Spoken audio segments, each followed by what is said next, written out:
नमस्कार दोस्तों, मेरा नाम है उत्तम और आप सभी को सिने उत्तम चैनल में स्वागत है। आज हम मूवी रिव्यू करने वाले हैं अल्फा, जो कि 2026 की स्पाई यूनिवर्स वाईआरएफए की स्पाई यूनिवर्स की 7th इंस्टॉलमेंट है।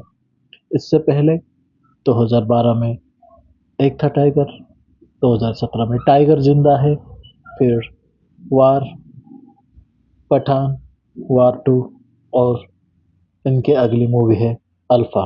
इसके मुख्य कलाकार हैं आलिया भट्ट, जो कि सीता के कैरेक्टर में है, शर्वरी वाघ, जो कि दुर्गा के कैरेक्टर में है, अनिल कपूर, जो कि स्पाई यूनिवर्स के पार्ट हो चुके हैं, वार 2 मूवी से हैं, वो कर्नल विक्रांत कौल के कैरेक्टर में है, बॉबी देओल, जो कि फतेह सिंह लखावत कैरेक्टर में, ऋतिक रोशन का कैमियो है इसमें, दिया मिर्जा, जो कि अनिल कपूर की वाइफ के कैरेक्टर है, उनका नाम जानकी कौल है, और दिव्येंदु भट्टाचार्य, जो कि साइंटिस्ट और मेंटर फिगर है आलिया भट्ट और बॉबी देओल के। तो डायरेक्टर के बारे में हम थोड़ा बात कर लेते हैं। डायरेक्टर का नाम है शिव रावल, जो कि इनकी सेकेंड मूवी है।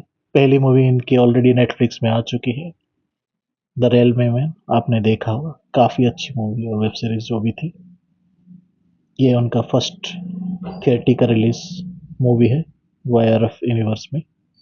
स्क्रीन प्ले आपको सौमिल शुक्ला का देखने को मिलेगा, डायलॉग मिलेगा इशिता मोइत्रा का, स्टोरी जो कि उदय चोपड़ा ने लिखा है, जो कि आप यश चोपड़ा के छोटे बेटे और आदित्य चोपड़ा के छोटे भाई हैं, जिसने धूम, धूम 2, महाबते जैसी मूवी में अहम रोल प्ले किया है। सिनेमेटोग्राफी है रूपीस का, म्यूजिक दिया है रोहान सन अवीर पंडित ने, और डिस्ट्रीब्यूशन कंपनी जो भी है यशराज है। मूवी की कुल लेंथ 140 मिनट्स है, जो कि 2 घंटा 20 मिनट।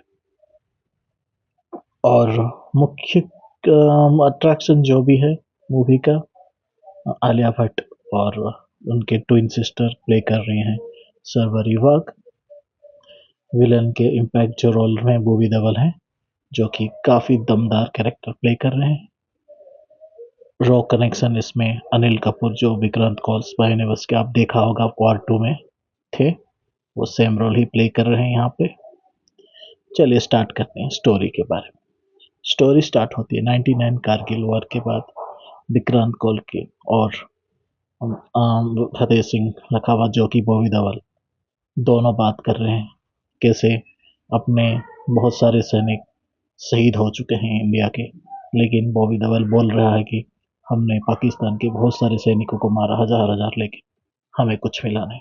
हमें ऐसा एक सोल्जर तैयार करना पड़ेगा, जो कि इतने हमारे सोल्जर्स मर रहे हैं आतंकवाद से, पाकिस्तान से, इतने ना मरे, सुपर सोल्जर तैयार किया जाए, जो कि एक सेरन लेके हम तैयार कर सकते हैं, और उस प्रोजेक्ट का नाम अल्फा दिया जा सकता है। बॉबी देओल को अनिल कपूर ने सहायता मिल जाती है, सहमति मिल जाती है, और कुछ साइंटिस्ट की मदद से वो ये प्रोजेक्ट स्टार्ट करने लगते हैं। और बाद में हमें मिलता है कि 2002 में बहुत सारे परीक्षणों बॉबी देओल दिखाते हैं, और ये मतलब सफल हो जाता है। अल्फा, जो कि सुपर सोल्जर है, वो 10 गुना तेजी से भागता है। नॉर्मल आर्मी ऑफिसर, जो भी ऑफिसर है, तेज गुना सुन सकता है, कहीं 100 गुना से ज़्यादा रफ्तार है उसकी। तो ये एक सफल प्रोजेक्ट देख के अनिल कपूर प्रभावित होते हैं, और उस टाइम में उनकी पत्नी, जो कि गर्भवती होती है, जानकी, जो कि दिया मिर्जा है, तो उनको कोई हार्ट इश्यू है, तो इसी वजह से वो सेरन उसने चोरी करके उनके इंजेक्ट कर देते हैं अनिल कपूर दिया मिर्जा की, ताकि वो बच्ची भी बच जाए और उनकी बीवी भी बच जाए। बाद में पता चलता है कि ये जो अल्फा सोल्जर्स थे, ये लॉन्ग टर्म के लिए सक्सेस नहीं है, कुछ ही टाइम के बाद ये लोग मर जाते हैं।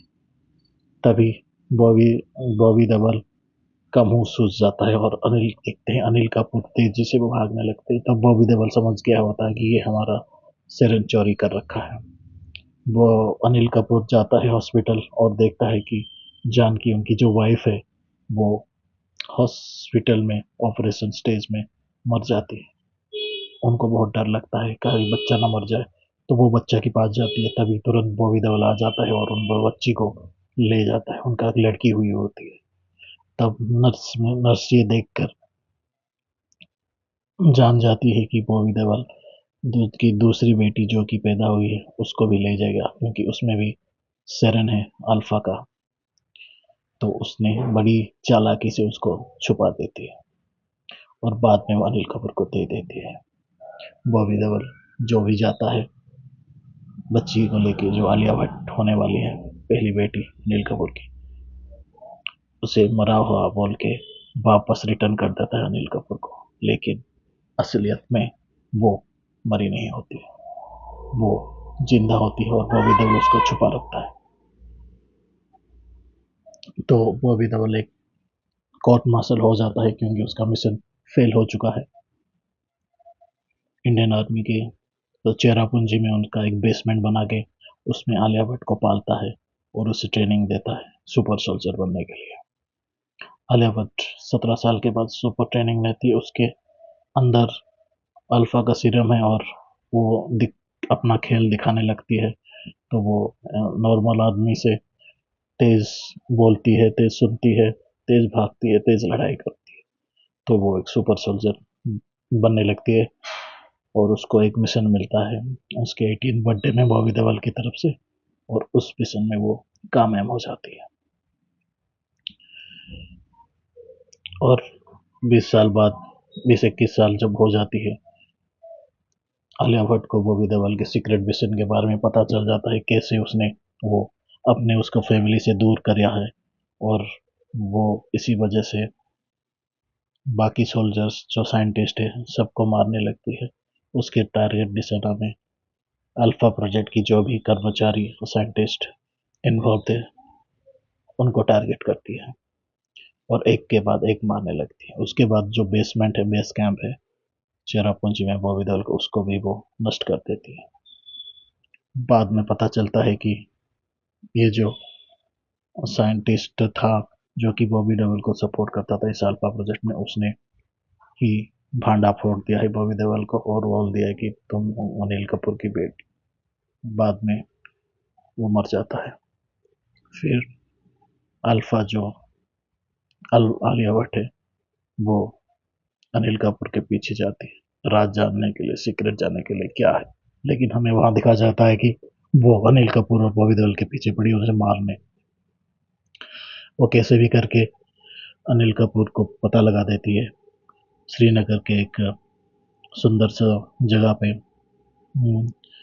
अनिल कपूर, उसकी छोटी बेटी दुर्गा जो कि अब बाहर पली बड़ी है उनके अंकल के हाउस में, उसे सब कुछ बता देते हैं कि आलिया भट्ट कैसे उसके पीछे पड़ा है और वो उसको श्रीनगर लेके आती है। तभी वहां पर आलिया भट्ट भी पहुंचती है और उसमें दोनों बहन का आमना सामना होता है। दोनों में काफी लड़ाई होती है। एक्शन सीक्वेंस काफी अच्छा है। फिर अनिल कपूर आता है और तीनों मिलके अपना फ्लैशबैक में जाके सब स्टोरी एक्सप्लेन करते हैं और तीनों मिल जाते हैं, अगेंस्ट हो जाते हैं बॉबी देओल के। तभी कुछ ही पल में बॉबी देओल के कुछ आर्मी ऑफिसर जो कि उनकी सहायता करते हैं वहां उनको मारने पहुंच जाते हैं। कैसे भी करके दोनों वहां से भाग जाते हैं और अनिल कपूर उनको भगा देता है। तो सरवरी और आलिया भट्ट लेह लद्दाख की खूबसूरत वादी में अपना बिकिनी शो प्रस्तुत करती है। इसमें एक दो गाने भी हैं जो कि काफी डिसअपॉइंट है। म्यूजिक मूवी का सबसे बड़ा माइनस पॉइंट है दोस्तों। तो ये सब चलता है। तब बॉबी देओल कैसे भी करके उनका पता चला, जब आलिया भट्ट का पता लगा लेता है और उसमें छुपाने के लिए एक कैमियो आता है ऋतिक रोशन जो कि दोनों को बचा लेता है। उसमें इसी एक्शन सीक्वेंस में दुर्गा शर्वरी को गोली लग जाती है और उसे छोड़ के आलिया भट्ट बॉबी देओल के पीछे चला जाता है। बॉबी देओल ने अब अनिल कपूर को पकड़ लिया है जो उनका फादर है और उसमें बम प्लांट कर दिया है। कैसे भी करके आलिया भट्ट ने अनिल कपूर को वहाँ से छुड़ा लेती है और बॉबी देओल के पीछे मारने पहुंच जाती है। और इसी जद्दोजहद में बॉबी देओल ने शर्वरी को भी पकड़ लिया है और अपने बेस कैंप में शामिल कर दिया है। जब शर्वरी को मारने वो पहुंचता है, अनिल कपूर और army, Indian army and Alia Bhatt उसको मारने पहुंचते हैं और फाइनली जाके बॉबी देओल को आलिया भट्ट मार देती है। इससे मारने से पहले बॉबी देओल एक जो कि राज सीक्रेट खोलता है, और ये राज सीक्रेट यही है कि दोस्तों कि वो इंडियन आर्मी का ऑफिसर नहीं है, उसे पाकिस्तान आईएसआई ने भेजा है इंडियन आर्मी में जाके अल्फा नाम का प्रोजेक्ट सुपर सोल्जर जैसे सीरम वहां से लाए और पाकिस्तान को दे दे। तो इसी मिशन में वो 20 साल तक वहां पहुंचा है। कैसे वहां पहुंचता है, कैसे वो मिलता है, ये सब आप मूवी में देख सकते हैं। तो ये सब बोल के बॉबी देओल मर जाता है और उसके बाद अनिल कपूर ने, जो कि दुर्गा और सीता दोनों में अल्फा का सीरम है, दोनों सुपर सोल्जर है, उनको बोलती है आप चाहे तो अपना सामान्य जीवन जी सकते हैं, नहीं तो मैं आपको एक जॉब ऑफर कर रहा हूँ, जो कि आप एक स्पाई यूनिवर्स का पार्ट हो सकते हैं, कबीर और टाइगर या पठान की जैसे, और हिंदुस्तान को रक्षा कर सकती है। इसी को ये कह के मूवी खत्म हो जाता है दोस्तों। उसके बाद एंड पार्ट में आपको एंड क्रेडिट में एक सेक्सी गाना भी सुनने को मिलता है आलिया भट्ट और सरवारी की तरफ से। वो भी काफ़ी अच्छा है, लेकिन ओवरऑल देखा जाए तो मूवी का music, action sequence, story, screen play सभी बहुत ही निराशाजनक है। ये मूवी वन टाइम वॉच भी नहीं है दोस्तों। कहानी बहुत प्रेडिक्टेबल है, एक के बाद एक आपको पता चल जाता है क्या सीन है। हाँ, ये एक बात है कि बॉबी देओल ने जो सीक्रेट लास्ट में जो बोला है वो थोड़ा प्रेडिक्ट करना मुश्किल था, लेकिन आपको पता चल जाता कि कुछ ना कुछ तो गड़बड़ है ही है, जो कि वाईआरएफ के सभी स्पाई यूनिवर्स मूवी में आपको चलता ही रहता है। कोई ना कोई आर्मी ऑफिसर दगाबाज निकलता ही है। तो ये वाईआरएफ के स्पाई यूनिवर्स का सबसे कमजोर मूवी है। हालांकि मैं पठान और टाइगर 3 एंड वॉर 2 को भी कहूँगा, ये जो कि लेडी सेंट्रिक मूवी है, तो इसी वजह से मैं उनको benefit of the doubt 1 star देता हूँ आउट ऑफ 5, और मेरी बिजनेस रेटिंग रहेगी 1 आउट ऑफ 5। ये मूवी फ्लॉप है दोस्तों। Thank you so much for watching my video दोस्तों। आपको ये रिव्यू और मूवी कैसा लगा, प्लीज़ कमेंट में बताइए। धन्यवाद। मिलते हैं अगले मूवी रिव्यू।